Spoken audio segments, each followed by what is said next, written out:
عرفات کا دن سال کا سب سے خاص دن ہوتا ہے۔ اس دن اللہ جہنم سے بہت بڑی تعداد میں لوگوں کو رہا کر دیتا ہے۔ دیٹ مینس جن لوگوں کا نام جہنم میں کنفرم لکھا جا چکا ہے، اللہ ان سب کو معاف کر دیتا ہے۔ اس لیے عرفات کے دن کثرت سے استغفار پڑھیں اور اپنے گناہوں کی معافی مانگیں۔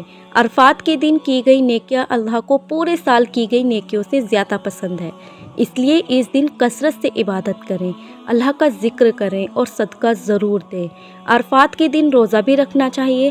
محمد صلی اللہ علیہ وسلم نے فرمایا کہ جو انسان عرفات کے دن روزہ رکھے گا، اس کے 1 سال پہلے کے گناہ اور 1 سال بعد کے گناہ معاف کر دیے جائیں گے۔ دیٹ مینس صرف 1 دن کا روزہ رکھنے سے آپ کے 2 سال کے گناہ معاف ہو جائیں گے۔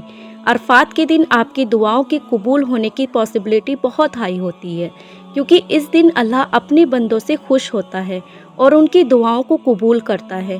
عرفات کے دن کو ایسے ہی ضائع نہ ہونے دیں۔ اس دن انشور کریں کہ اٹھتے بیٹھتے آپ کی زبان پر اللہ کا ذکر ہو، اپنی روزہ رکھا ہوا ہو اور آپ اللہ سے اپنے دل کی ساری دعائیں مانگ لیں۔ اس ویڈیو کو زیادہ سے زیادہ لوگوں کے ساتھ شیئر کریں تاکہ آپ کے لیے صدقہ جاریہ بنے۔